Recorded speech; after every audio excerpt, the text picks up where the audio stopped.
লক্ষ্য রাখো, সাবধানে সাবধানে পেছনের দিকে লক্ষ্য রাখো। ইউসুফ, ইউসুফ পুত্র আমার। আব্বাজান, আব্বাজান!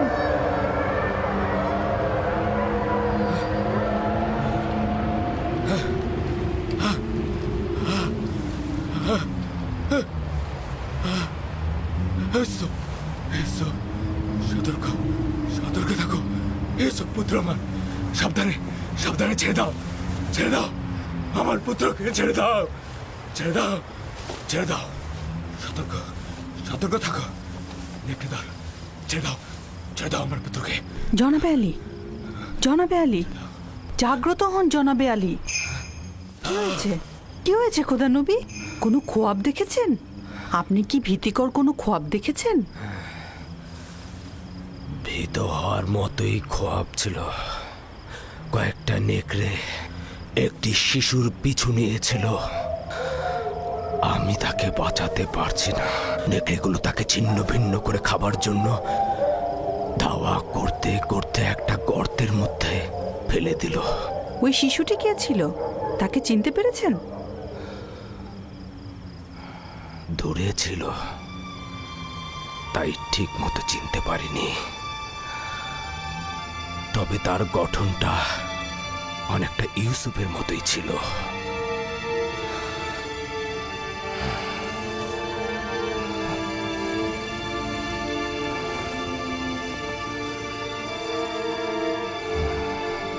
খোদার নবী, এই খোয়াবের ব্যাখ্যা আপনি অবশ্যই জানেন, তা না হলে আপনি এত চিন্তিত হতেন না।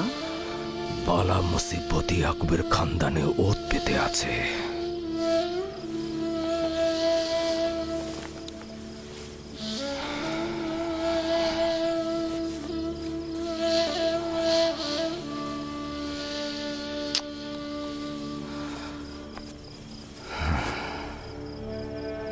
খোদা কোনো বান্দারই ক্ষতি চায় না,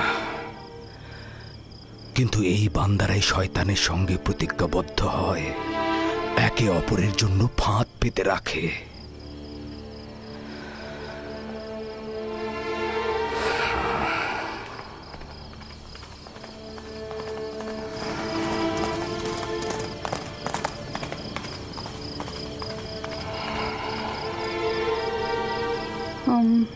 জনাবে আলী, খোয়াব দেখলে আসলে শান্ত থাকতে হয়। আপনি একটু বিশ্রাম নিন।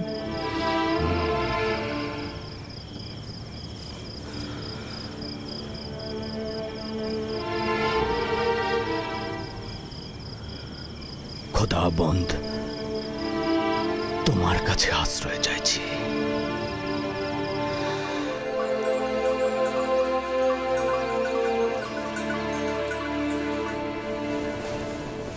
কি আশ্চর্য! যত, আশির, তোমরা গত রাতে তোমাদের আব্বাজানের চিৎকার চেঁচামেচি একদম শুনতে পাওনি? না, আমরা তো গত রাতে ঘুমিয়েছি, কিচ্ছু শুনতে পাইনি তো। আমি একবার জেগেছিলাম, কিন্তু কিছু শুনতে পাইনি তো। গতকাল তোমাদের আব্বাজানের চিৎকারে জেগে উঠেছিলাম। তিনি খোয়াব দেখেছেন। আমি গিয়ে তাকে জাগ্রত করতে তিনি আমাকে বললেন 10টি নেকড়ে একটি শিশুকে তাড়া করে গর্তে ফেললো, আর শিশুটি দেখতে একদম ইউসুফের মতো। সেই অর্ধরাতে উঠে ইউসুফকে কি আদর, আবার চুমুও খেয়েছেন। আব্বাজান ওই শিশুটিকে চিনতে পারেনি?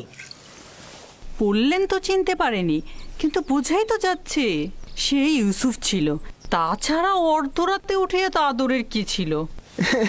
যদি ওই শিশুটি ইউসুফই হয়, তাহলে নেকড়ে আমার ভাইয়েরাই ছিল। অনেক হাসি পাচ্ছে তাই না, যে তোমাদের পিতা তোমাদেরকে নেকড়ের ন্যায় দেখছে?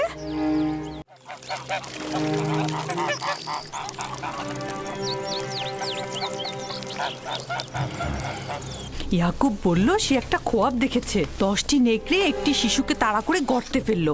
শিশুটি দেখতে একদম ইউসুফের মতো। এটা তো মন্দ খোয়াব না। তোমার কি হলো বেলহে?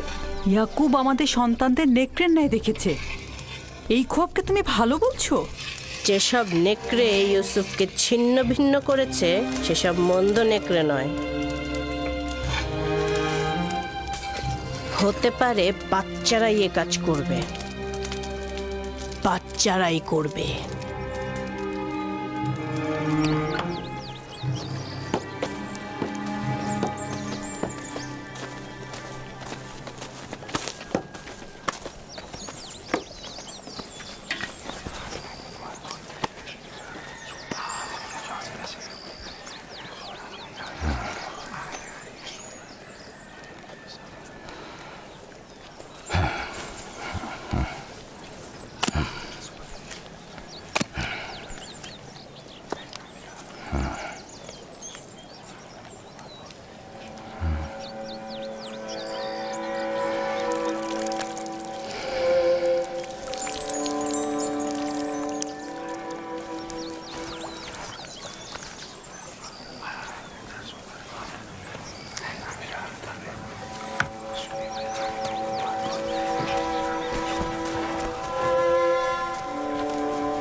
ব্যাপারটা কি বলুন তো?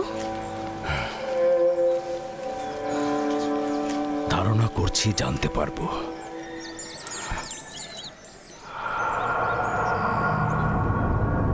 আমাদের আব্বাজান সবসময় ইউসুফকে নিয়েই ভাবেন, এমনকি রাতের বেলা তাকে নিয়ে স্বপ্ন নাকি দেখেন। যেখানেই যান তাকে সঙ্গে করে নিয়ে যান, আর ঘুমালেও তাকে সঙ্গে করে নিয়ে ঘুমান। বেহুদা কথা বলো কেন ইয়াহুদা? আমরা তো এখনো সঠিক জানি না যে আব্বাজান কি খোয়াব দেখেছে। ইউসুফ তো আর আমাদের মতো না, সেই জন্যই আব্বাজান সবসময় তাকে সাথে রাখে। যেখানেই যাক সাথে নিয়ে যায় আর তার সাথেই ঘুম পাড়ায়। ভাইজান, আমরা ঠিক মতোই জানি আব্বাজান কি খোয়াবে দেখেছেন। আব্বাজান খোয়াবে দেখেছেন আমরা সবাই হচ্ছে এক একটা নেকড়ে, আর সেই নেকড়েগুলো ছিন্ন ভিন্ন করছে ইউসুফকে। সালাম আব্বাজান। সালাম। তোমাদের এটা একদম উচিত হবে না যে কোনো কথাকে নিজেদের মতো করে বানিয়ে নেয়া।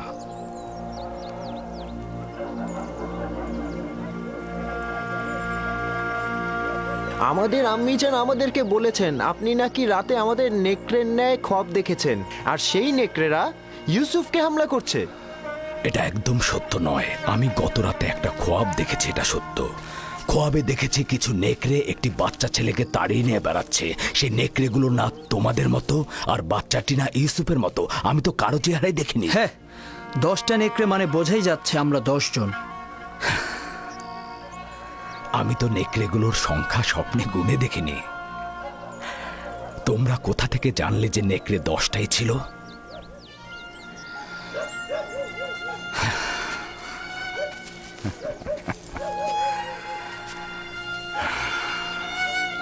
আমি তোমাদের সবাইকেই ভালোবাসি।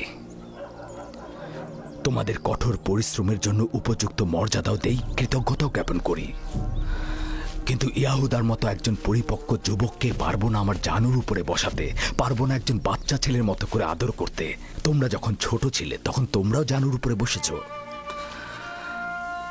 বাচ্চাকালে তো তোমাদেরকেও আমি বাচ্চাদের মতো করে আদর করেছি, জানুর উপরে বসিয়েছি, কোলে করে নিয়ে ঘুম পাড়িয়েছি। তোমরা তো পিতামাতা উভয়ের মহব্বতই পেয়েছ। আর মহব্বতের কথা বলছো? ইউসুফের মাতা রাহেলার মহব্বত তোমরা যতটুকু পেয়েছো, তারা 2 সন্তান তো তার 1 অংশ পায়নি। তোমরা পরিপূর্ণ যুবক, কিন্তু আমি ভাবতেও পারছি না একটা বাচ্চা ছেলের সঙ্গে নিজেদের তুলনা করবে। জদ, আশির, তোমরা তোমার মাতাকে গিয়ে জিজ্ঞেস করো গতকাল রাতে আমি তোমাদের কিভাবে আদর করেছি। হ্যাঁ, গত রাতে আমি জেগেছিলাম, দেখলাম আমার মাথায় হাত বুলিয়ে দিচ্ছেন আর আমার গায়ের কাঁথাটা টেনে দিলেন। পূর্বেও তোমাদেরকে অনেকবার বলেছি, তোমাদের কথা ও চিন্তার মধ্যে আমি পরশ্রী কাতরতা লক্ষ্য করছি। আর যদি সত্যি করে বলি, তবে তোমাদের চিন্তা ভাবনার মধ্যে আমি একজন শয়তানের উপস্থিতি লক্ষ্য করছি।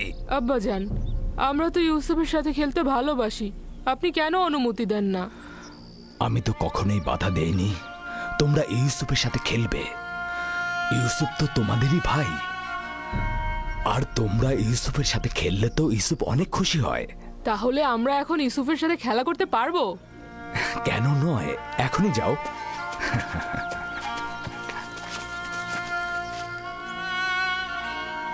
তোমরা কি আজ ভেড়াগুলো নিয়ে বের হবে না?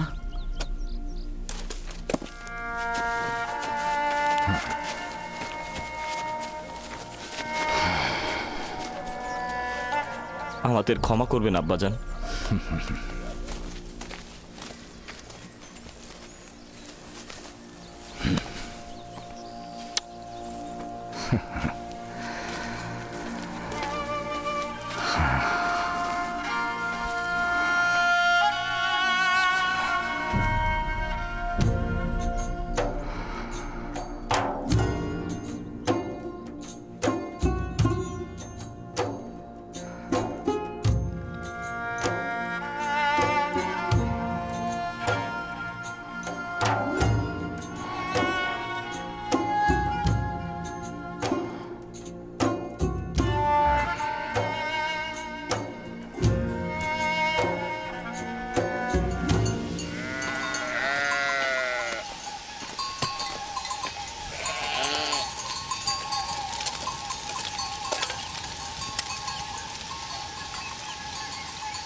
বাহ বাহ বাহ, খুদা কি মেহেরবান, তোমাদের সাথে দেখা হয়ে গেল। তো কি করছো এখানে শক্তিশালী যুবকেরা?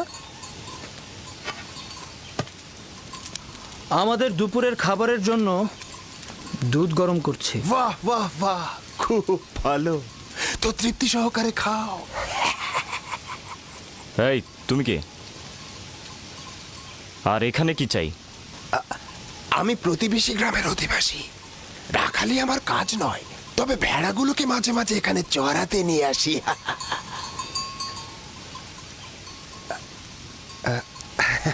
তোমাদের আবার কি হলো?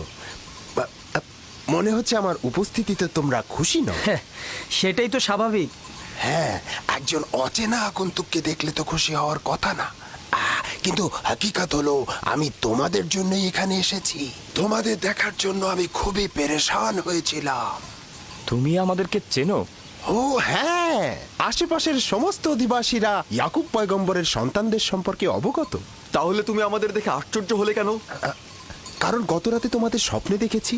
আমার কথা বিশ্বাস করছো তো নাকি? গত রাতে তোমাদের স্বপ্নে দেখেছি আর আজ দেখলাম সরাসরি। আশ্চর্য হব না? হ্যাঁ, বাহ, এটা তো খুব ভালো। আমাদের তারিফ করছো দেখি। আসলে সত্যি বলতে কি, স্বপ্নটা খুব অদ্ভুত আর আশ্চর্যজনক ছিল। দেখলাম কি জানো, তোমরা 10 ভাই মিলে একটা শিশুকে একটা তাকিয়াতে করে বয়ে নিয়ে যাচ্ছ। দেখে মনে হলো সে তোমাদের মালিক আর তোমরা তার গোলাম। আবার দেখলাম ওই শিশুটি একটি টানা গাড়িতে চেপে বসেছে আর তোমরা 10 ভাই মিলে 10টা নেকড়ের মতো ওই শিশুকে বয়ে নিয়ে চলেছ।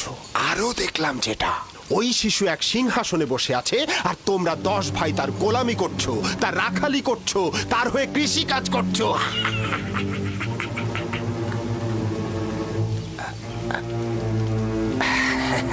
মনে হচ্ছে আমার স্বপ্নের বর্ণনা শুনে তোমরা অসন্তুষ্ট হয়েছো। আরে স্বপ্ন তো স্বপ্নই, ওটাকে ভুলে যাও। হ্যাঁ, আমি আসি। হ্যাঁ, দেখা হবে।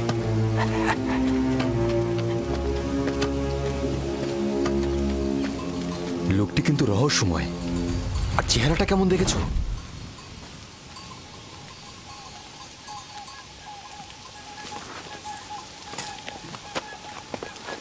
কিন্তু লোকটি কোথায় গেল? এত দ্রুত তো এখান থেকে যাওয়ার কথা না। তার মানে কি গায়েব হয়ে গেল? কি করে বলবো? সম্ভবত মাটির নিচে সুড়ঙ্গ পথে গেছে। জানি না সে কে ছিল, কিন্তু তার স্বপ্ন আমাকে চিন্তিত করে তুলেছে। তার স্বপ্নগুলো একদম ইয়াকুবের স্বপ্নের মতো।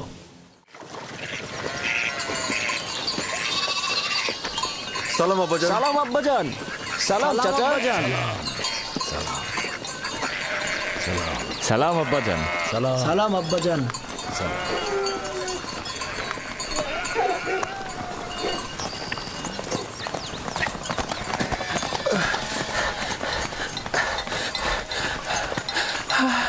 খোদা নবীর উপর দরুদ বর্ষিত হোক। হে সন্তান, তোমার উপরও দরুদ। কি হয়েছে? শুনলাম ঝগড়া করেছ। জি, আপনার সন্তানদের সাথে। কেন? ওনারা আমাদের কৃষি জমি নষ্ট করেছে, ভেড়াগুলোকে ক্ষেতের মধ্যে চালিয়ে দিয়েছে। আমি ওদেরকে নিষেধ করেছিলাম, কিন্তু ওরা আমাকে লাথি মেরেছে।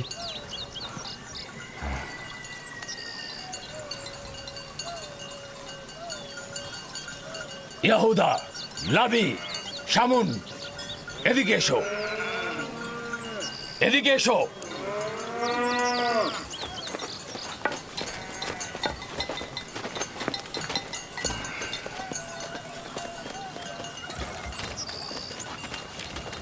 তোমরা কেন এই যুবকের কৃষি জমি নষ্ট করেছো? ভেড়াগুলোকে তো আর বাধা দেওয়া যায় না আব্বাজান। আর এমন কি হয়েছে?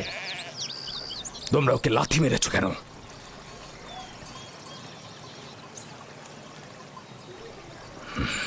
তুমি বলো, কি শাস্তি চাও ওদের? হে খোদার নবী, আমি সব কিছু ভুলে গিয়েছি। আপনি শুধু ওনাদের বলবেন ওনাদের ভেড়াগুলোকে যেন আমাদের কৃষি জমির উপরে না নিয়ে যায়। ওনারা বলেন ওনারা ক্যানানের মালিক, ওনারা যা খুশি তাই করবেন, যেখানে ইচ্ছা সেখানেই নাকি ভেড়া চড়াবেন।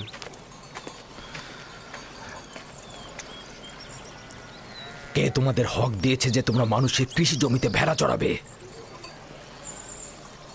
আর কে তোমাদের বলেছে যে তোমরা ক্যানানের মালিক? পুত্র, আমি তোমার কাছে ক্ষমা চাইছি, আর আমি তোমাকে কথা দিচ্ছি যে আমাদের ভেড়াগুলো আর তোমাদের কৃষি জমি নষ্ট করবে না। আমি তোমাদের ক্ষতির খেসারত দেব। আমরা ভুল করেছি, সেজন্য আমরা ক্ষমা চাচ্ছি আব্বাজান। ক্যানানের এই সকল অধিবাসীরাই ক্যানানের মালিক, আমরা নই। যদি সঠিকভাবে বলতে হয় তবে ক্যানানের আসল মালিক ফিলিস্তিনিগণ। তাহলে আমরা কোথাকার আদিবাসী আব্বাজান? তোমাদের পূর্বপুরুষ আমার দাদাজান ইব্রাহিম খলিলুর রহমান, যার কবর মাকফিলাতে অবস্থিত এখানে নয়। তিনি দজলা ও ফেরাত নদীর দক্ষিণের সুমের ও কাল্লাহর বাসিন্দা, অর্থাৎ তোমাদের জন্মস্থান ফাদ্দানের কাছাকাছি। এর পূর্ব থেকে তো ফিলিস্তিনিগণ এখানে জীবন ধারণ করতেন। এই তরুণের পূর্বপুরুষ ফিলিস্তিনি এবং তারা শত শত বছর ধরে ক্যানানে বসবাস করছেন। তবে সর্বশেষ 100 বছর ধরে আমরা এব্রানি ও ক্যানানি। সে যাই হোক, এখন আমরা সবাই ক্যানানের অধিবাসী বলে পরিগণিত। আমাদের উচিত একে অপরকে ভালোবাসা।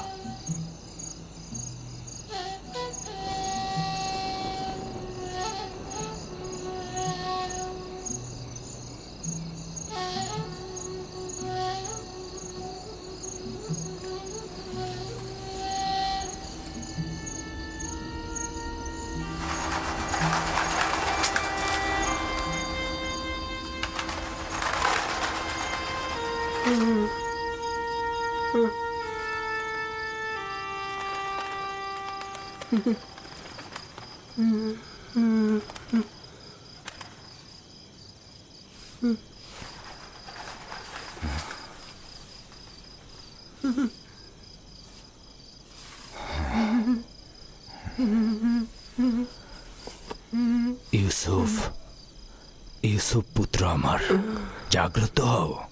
ইউসুফ, ইউসুফ, ইউসুফ। সালাম আব্বাজান। সালাম প্রিয় আব্বাজান। মনে হচ্ছিল খোয়াব দেখছিলে। জি, খুবই আজব স্বপ্ন। ওই ধরনের স্বপ্ন যেটা বলতে নিষেধ করেছিলেন। আব্বাজানকেও কি নিষেধ করেছি?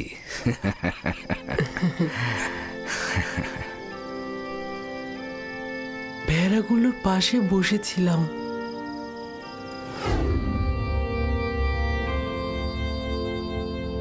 إذ قال يوسف لأبيه يا أبت إني رأيت 11 كوكبا والشمس والقمر رأيتهم لي ساجدين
আমি এক মনে চন্দ্র তারা উপভোগ করছিলাম। এমন সময় আপনি ডাক দিলেন।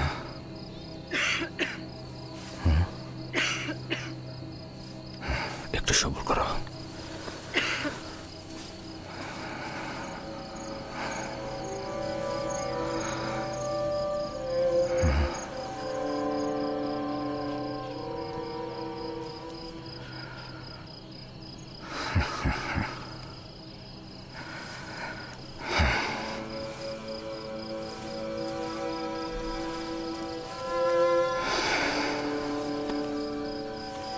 তুমি খুবই নেক খোয়াব দেখেছ পুত্র আমার।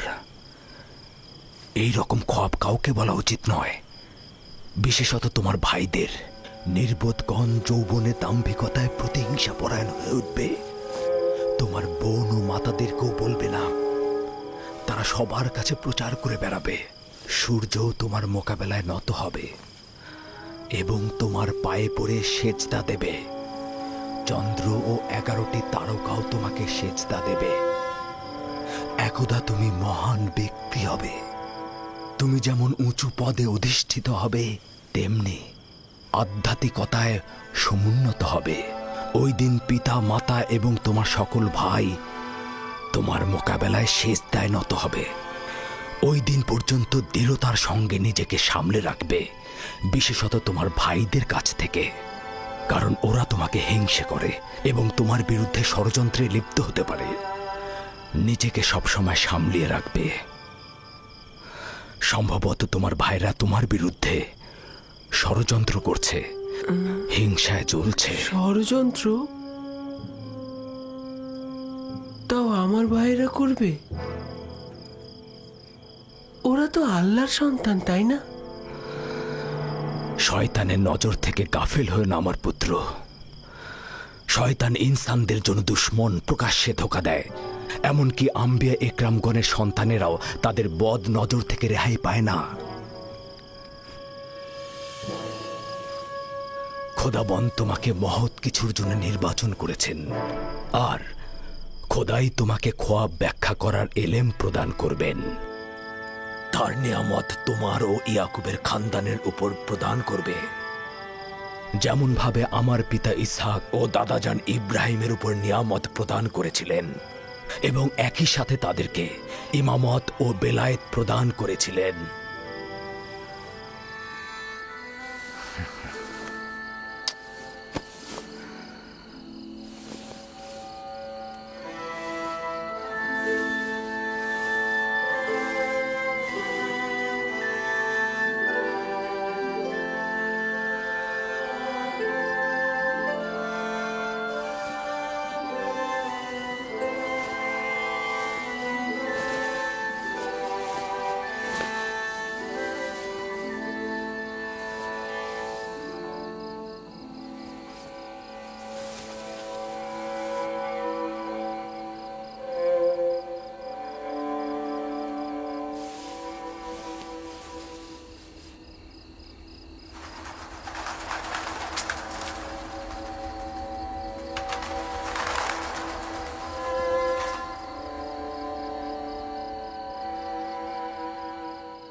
খোদাবন তোমার আত্মাকে শান্তিতে রাখুক। তোমার দুই সন্তানকে নিয়ে এলাম, দেখলে তো তারা দুইজনই সুস্থ রয়েছে। আম্মাজান, ফুপুমাও আমাদের ত্যাগ করেছেন। ওই দিন থেকে তোমার বিচ্ছেদ আরো বেশি অনুভব করছি। বেনিয়ামিন ও ইউসুফের কাছে তোমার শূন্যতা কেউ পূরণ করতে পারবে না। তবে আমিও লিয়ার চেষ্টা করছি এই দুই সন্তানকে জননীহীন ব্যথা একটু কম অনুভব করাতে। আব্বাজান, আমার খোয়াবের কথা আম্মাজানকে বলবেন? তোমার জন্য একটা সওগাত আছে রাহেল। আমাদের সন্তান ভবিষ্যতে নবুয়াতের মাকামে পৌঁছাবে, এটা সে গত রাতে খোয়াবে দেখেছে। আম্মা জান, লিয়া খালামণি আর আব্বাজান আমাদের অনেক ভালোবাসেন। তুমি আমাদের নিয়ে চিন্তা করো না। শান্তিতে ঘুমাও রাহেল, শান্তিতে ঘুমাও। জননী বিরহে তোমার সন্তানেরা যন্ত্রণা ভোগ করবে না।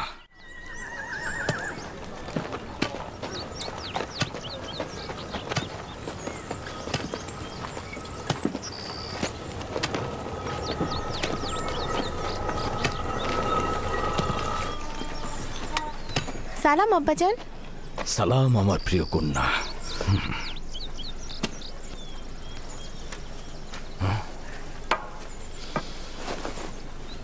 আমি তোমার জন্য গম নিয়ে আসছি।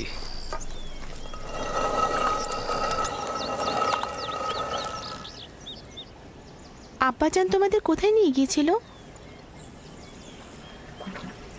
আম্মাজান রাহেলের মাজারে জিয়ারতে গিয়েছিলাম।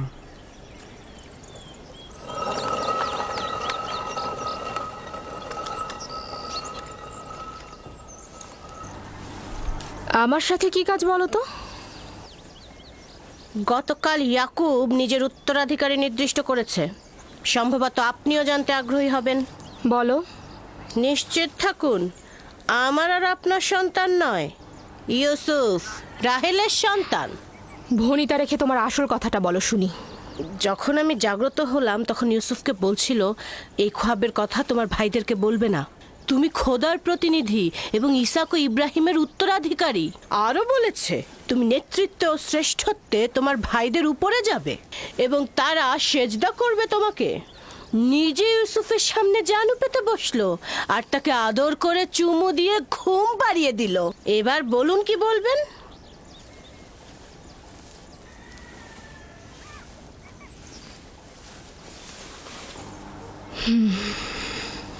ইয়াকুবের উত্তরাধিকারী আমার সন্তান হলে আমি খুশি হতাম, কিন্তু খোদার নবী যদি অন্য কাউকে চায় তাহলে আমি তাকেই সমর্থন করব। কি বলছো তুমি? তুমি পারবে ইউসুফের নেতৃত্ব তোমার সন্তানদের উপর সহ্য করতে? উপায় নেই। যদি ইয়াকুবের সিদ্ধান্ত এমনটাই হয় তবে অবশ্যই আমি তা মেনে নেব। কিন্তু আমি এটা কখনো সহ্য করতে পারবো না। ও ঠিকই বলেছে, ঠিকই বলেছে লিয়া। আমাদের খোদার নবীর কথাই মানা উচিত। আমরা অবশ্যই রাসূলে খোদার ফরমান মেনে চলব। আশা করছি ইউসুফের অন্যান্য ভাইয়েরাও এটা মেনে নেবে।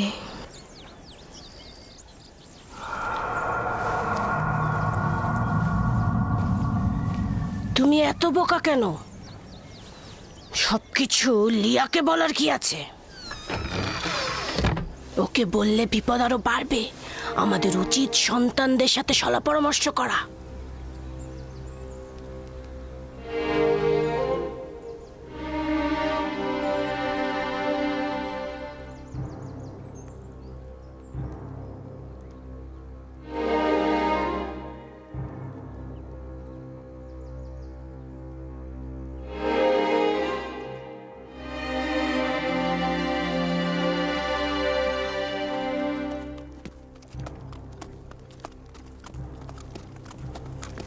ওই শিশু এক সিংহাসনে বসে আছে আর তোমরা 10 ভাই তার গোলামি করছো। আমাদের আব্বাজান সবসময় ইউসুফকে তার হয়ে নিয়ে ভাবে। কৃষি কাজ করছো।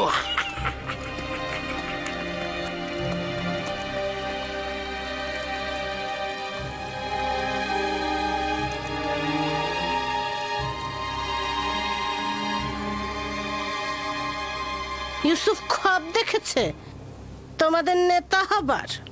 কিছু বুঝলে? এটা আর এমন কি? এটা ইউসুফকে জিজ্ঞেস করলেই হয়। যদি খ্বাব দেখে থাকে তাহলে তোমাদের বলবে। বলবে। হ্যাঁ হ্যাঁ বলবে, ইউসুফ বলবে। কিভাবে পড়াতে হয় আমি জানি। এসো তোমরা, এসো।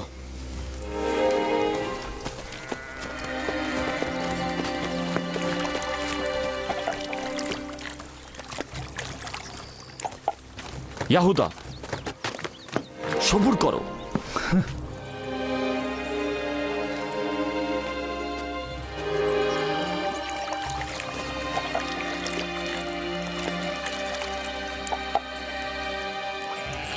ইউসুফ, জি ভাইজান।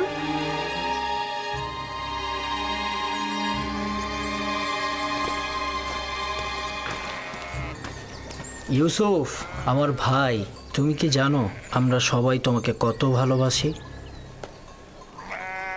আমিও আপনাদের অনেক ভালোবাসি। আচ্ছা ভাইজান, আমি আপনাদের মতো কবে বড় হব?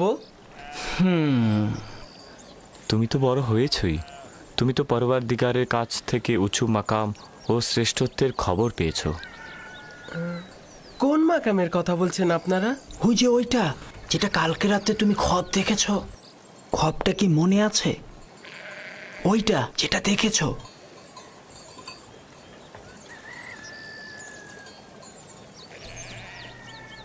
আমরা যখন জানতে পারলাম যে তুমি খোয়াব দেখেছো, যে তুমি উচ্চ মাকামে পৌঁছবে, আমরা কিন্তু খুশি হয়েছি। আব্বাজান কি আপনাদের স্বপ্নের কথা বলেছে? আমি আব্বাজানকে ছাড়া কাউকে বলিনি। না, আব্বাজান বলেনি, আমি নিজেই শুনেছিলাম। অর্ধরাতে উঠানে এসেছিলাম, তখনই শুনেছি আব্বাজান তোমাকে বলছে যে তুমি কাউকে বলো না যে তুমি ভবিষ্যতে উঁচু মাকামে পৌঁছাবে। তোমার খবরটা আমাদের শোনাবে? আসলে আব্বাজান তো কাউকে বলতে নিষেধ করেছে, আর সেটা তো আপনারা শুনেছেনই। তাতে কি হয়েছে? তোমার ভাইরা তো তোমার আনন্দে শরিক হতে চাচ্ছে। আমি জানি আপনারা আমাকে অনেক ভালোবাসেন, খোয়াবের কথা বললেও কোনো সমস্যা নেই। কিন্তু আব্বাজানের ফরমান আমি অমান্য করতে পারবো না। আমি দুঃখিত। আমি আব্বাজানকে অবশ্যই বলবো তোমরা ইউসুফকে মারার চেষ্টা করেছো। থামো আমার বোন দিনহে, ইউসুফকে মারার আমাদের কোনো ইচ্ছে নেই। আমরা তো আসলে ইউসুফকে অনেক বেশি ভালোবাসি।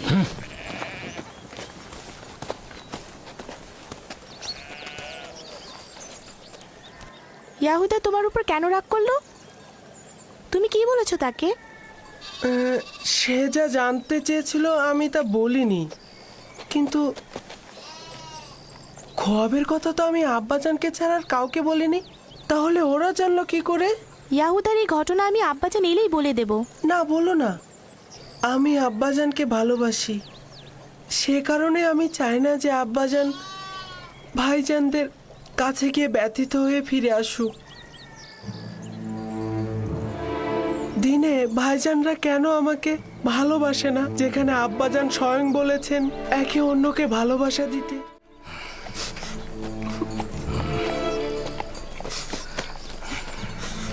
এদিকে এসো, দেখো আমি গম এনেছি। সালাম আব্বাজান। সালাম। সালাম সালাম।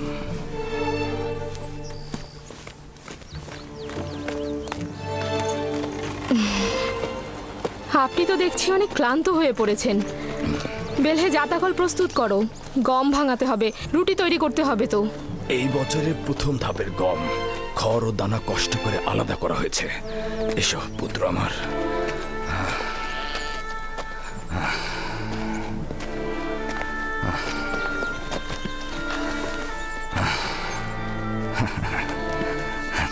আব্বাজান, ভাইজানরা তো সবাই জানে আমি খোয়াব দেখেছি। কোথা থেকে জানলো? জানি না তো, তারা আমার কাছে খোয়াব সম্পর্কে জানতে চাইলো। আমি যখন বলিনি, তারা আমার উপর চড়াও হয়েছে। বেলহে,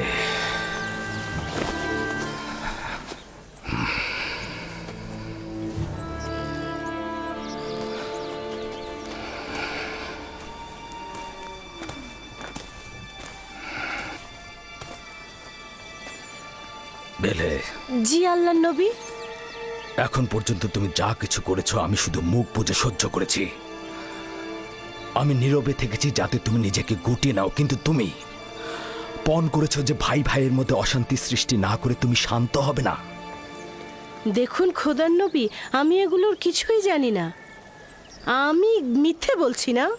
আমি গত রাতে তোমার ঘরের পাশে অবস্থান করছিলাম, যেখানে ইউসুফ ঘুমিয়েছিল। স্বপ্নের ব্যাখ্যা নিয়ে সেখানে কথা হয়েছিল। এটা আমি ও ইউসুফ ছাড়া তো অন্য কারো একেবারে জানার কথা নয়। এবার তুমি আমাকে বলো, তুমি ছাড়া তো এই খোয়াবের ব্যাখ্যা আর কারো শোনার কথা নয়। আমি কসম খাচ্ছি, আমি আসলে মিথ্যে বলছো তুমি, মিথ্যে বলছো। গত রাতে যখন তোমার ঘরে শব্দ হয়েছিল তখন আমি তোমার ঘরে প্রবেশ করেছিলাম। তোমার সন্তানেরা ঘুমিয়েছিল কিন্তু তুমি জেগেছিলে। আমি কখনো শোনা কথা কান দেইনি, কিন্তু তারাই সঠিক ছিল। তুমি জুলফাকে সবসময় কূটবুদ্ধি দিয়ে প্ররোচিত করো। তুমি ইয়াহুদা আর তার ভাইদের ইউসুফের বিরুদ্ধে লেলিয়ে দিয়েছো। তুমি তোমার নিজের ছেলেকেও ইউসুফ বিদ্বেষী করে গড়ে তুলেছো, কিন্তু আমি তাতেও চুপ থেকেছি। যদি একবার এই ভুলের পুনরাবৃত্তি করো, তাহলে আমি আমার নিজের ছেলেদের রেখে তোমাকে তোমার নিজ এলাকা ফাঁদদানে ফেরত পাঠিয়ে দেব। বুঝতে পেরেছো? না না না না, খোদার নবীর কাছে আমি অঙ্গীকার করছি এই ভুল আমি দ্বিতীয়বার আর করব না। আপনার কাছে আমি ক্ষমা চাচ্ছি।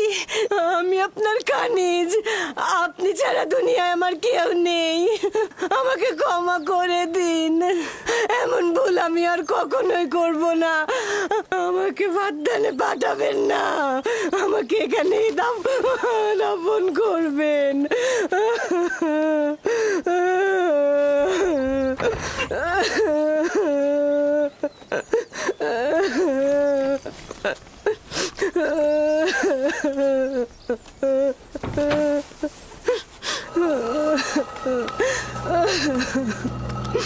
এটাতে কোনো সন্দেহ নেই যে সূর্য আমাদের আব্বাজান আর চন্দ্র হচ্ছে আমাদের আম্মাজান। হ্যাঁ, আর বাকি 11 জন তো এই নগণ্য মাতাহীন শিশুটিকে এতটা ঊর্ধ্বে দিয়েছে যে এই স্বপ্নদ্রষ্টা নিজেকে মাবুদ আর আমাদের সেজদাকারী মনে করছে। শুধু আমরা নয়, আব্বাজান আম্মাজানকেও সেই সেজদাকারীর অবস্থায় রেখেছে। আজ এখান থেকে কেউ বের হবে না যতক্ষণ না পর্যন্ত ইউসুফ এবং আমাদের ভাগ্য নির্ধারণ হচ্ছে। আমি আমার সকল সন্তানকে অনেক বেশি ভালোবাসি, কিন্তু ইউসুফের প্রতি বিশেষ আগ্রহ খোদাবন্দের ইউসুফের প্রতি বিশেষ অনুগ্রহের কারণে। আশা করি আমার সকল সন্তানেরা এটা বুঝতে পারবে। ইউসুফকে তারা বেশি ভালোবাসবে আর ইউসুফের প্রতি সকল দুশ্মনী তারা ছেড়ে দেবে। সে কি এরকমই চিন্তা ভাবনা করে যে আমাদের উপর এবং আমাদের পিতামাতার উপর তার শ্রেষ্ঠত্ব রয়েছে এবং সে আমাদের উপর নেতৃত্ব করবে?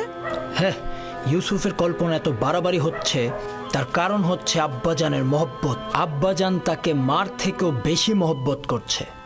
আমি জানি না আব্বাজান তাকে কেন এত বেশি ভালোবাসে। আব্বাজানকে কি ইউসুফ আমাদের চাইতে বেশি ভালোবাসে?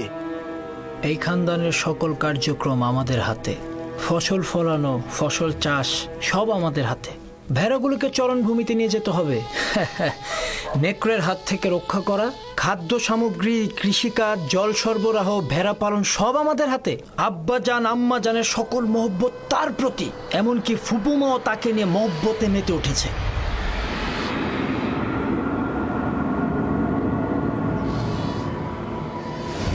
এই দুর্বল আর মূল্যহীন শিশুটির জন্য নিজেদের চোখের জল পরিষ্কার করাও দুর্বলতার লক্ষণ।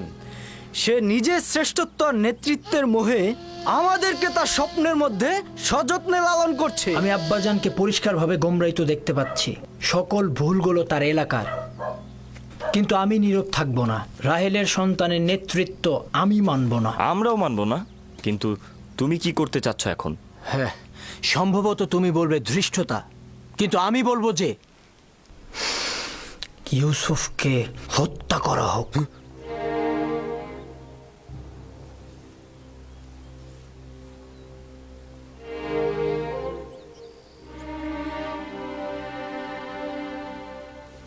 এই কথা খুবই বিপজ্জনক। এ কথা আর কখনো মুখে আনবে না তুমি। কেন আমি মুখে আনবো না লাবি? এরকম বৈষম্যমূলক আচরণের জন্য আমাদের আব্বাজানকে শাস্তি দেওয়া হবে, আর রাহেলের সন্তানের নেতৃত্বের আকাঙ্ক্ষাকে কবর দিয়ে দেব। যদিও আমি তোমার মতো এতটা দৃষ্ট নই, কিন্তু আমি তোমার এই সিদ্ধান্তের সাথে একমত। হ্যাঁ ঠিক, আমিও তোমাদের সাথে একমত। যখন ইউসুফ জন্মগ্রহণ করলো তখন সকলের দৃষ্টি তার দিকে চলে গেল, আর এখন সব মহব্বত তার দিকে। আমার ধৈর্য শেষ। আমি আর কতক্ষণ ধৈর্য ধরবো? আব্বা আম্মার সামনে তো তাকে কিছু বলাই যায় না। এসব কি বলছো তোমরা? ভাইকে হত্যা ও আব্বাজানের ওপর নফরমানি এটা বড় ধরনের গুনাহ। নির্ঘাত জাহান্নামের শাস্তি পাবে তোমরা। উফ, ওইটার কথা আমি ভেবে রেখেছি। হত্যার পরে ভালো করে তওবা করে নেব, আর বেশি বেশি করে খোদাবান্দাকে স্মরণ করব, তার কাছে ক্ষমা চাইবো। তিনি ক্ষমার প্রতীক, আর তিনি ক্ষমাও করবেন। যেমন করে সকল গুনাহগারী চিন্তা করে গুনায় লিপ্ত হব, গুনাহ করব, আর তওবা করলেই গুনাহ ক্ষমা হয়ে যাবে। এটা ছাড়া আমাদের আর কোনো পথ নেই। ইউসুফের মৃত্যুর পর আমরা আব্বাজানের কাছে কান্নাকাটি করে ক্ষমা চাইবো, তিনি আমাদের ক্ষমা করে দিবেন। যদি খোদাবান তওবা করার পথটি কঠিন করে দেয়, তবে গুনাহগারের জন্য তওবা করাটা সহজ নয়। আর যদি তওবার তৌফিক না পাই তবে কিয়ামত পর্যন্ত আমরা সবাই গুনাহগারই থাকব। আর এটা ভবিষ্যৎ প্রজন্মের জন্য লজ্জাজনক হবে যে আমরা পয়গম্বরের সন্তান হয়ে ভাইয়ের রক্তে সিক্ত হয়েছি। আমিও লাবির কথাই একমত পোষণ করছি, কিন্তু আমার কথা হচ্ছে লাবি কি ইয়াহুদার চেয়েও ভালো পথ বের করতে পারবে যাতে হত্যার প্রয়োজন হবে না? সব সময় নিজেকে দূরে রেখে বিরত থাকার খেলাটা না খেলে যদি পারো সমাধানের পথ বের করো। আমাদের আসল সমস্যা তো ইউসুফের প্রতি আব্বাজানের অতিরিক্ত মহব্বত, তাই না? হ্যাঁ ঠিক তাই। এখন বলো তাহলে কি করলে সমাধান মিলবে, বলো। যদি তাই হয় তবে এমন কাজ করো যেন ইউসুফের প্রতি আব্বাজানের মনোযোগটা একদমই কমে যায়। আর এইভাবে কিছুদিন চলতে থাকলে ইউসুফকে আব্বাজান এমনিতেই ভুলে যাবে আর তার দৃষ্টি এসে পড়বে আমাদের ওপর। এটা সম্ভব নাকি? আব্বাজান তো সবসময় তাকে চোখে চোখে রাখে। তো ঠিক আছে, আমরা অন্য কোনো উপায় বের করি, কিন্তু এটা মেনে নিতে হবে যে ইউসুফকে হত্যা করাটা সমাধান নয়। অতএব ইউসুফকে আব্বাজানের কাছ থেকে দূরে সরানোর পথ বের করতে হবে।